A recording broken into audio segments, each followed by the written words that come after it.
115 TMC ನೀರು ಬಂದಿದೆ. ಅದರಲ್ಲಿ ಈಗಾಗಲೇ 25 TMC ನೀರನ್ನು ರೈತರ ಜಮೀನುಗಳಿಗೆ ಬಿಟ್ಟಿದೆ. 3 ಸ್ಟೇಟ್ಗಳಿಗೆ. ಈಗ ನಮ್ಮ ಡ್ಯಾಮ್ನಲ್ಲಿ 90 TMC ನೀರಿದೆ.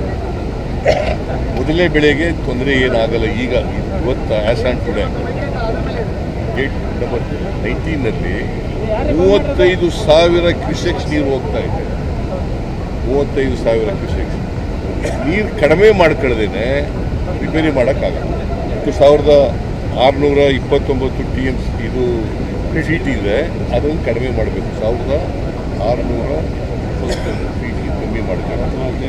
ಆಗ ಇನ್ನೂ 64 TMC ನೀರು ಉಳಿತದೆ. ಆ ಪ್ರಯತ್ನ ಮಾಡ್ತಾರೆ. ಅಷ್ಟರಲ್ಲಿ ನೀರು ನಿಲ್ಲಿಸ್ಕೊಂಡು ಈ ರಿಪೇರಿ ಕೆಲಸ ಆಗ್ತದೆ. ಈ ರಿಪೇರಿ ಕೆಲಸ ಚೈನು ಮತ್ತು ಪ್ಲೇಟು ಇವೆಲ್ಲ ಹಾಕಬೇಕಾದ್ರೆ ಕನಿಷ್ಠ ಪಕ್ಷ 4ರಿಂದ 5 ದಿನ ಬೇಕು. ರೈತರಿಗೆ ಏನೂ ತೊಂದರೆ ಆಗಲ್ಲ. ಬೆಳೆಗೆ ಈಗ ಹಾಕಿರ್ತಕ್ಕಂಥ ಬೆಳೆ ಇದೆಯಲ್ಲ, ಅದಕ್ಕೇನು ತೊಂದರೆ ಆಗಲ್ಲ. ರೈತರು ಆತಂಕ ಪಡಬೇಕಾದಂಥ ಅಗತ್ಯ ಇಲ್ಲ. ಸರ್ಕಾರ ಇದರಲ್ಲಿ ಇವತ್ತು ತ್ವರಿತವಾಗಿ ಮಾಡಿಸಿ ರೈತರಿಗೆ ತೊಂದರೆ ಆಗದ ರೀತಿ ನೋಡ್ಕೊಳ್ತಕ್ಕಂಥದ್ದು ನಮ್ಮ ಜವಾಬ್ದಾರಿ.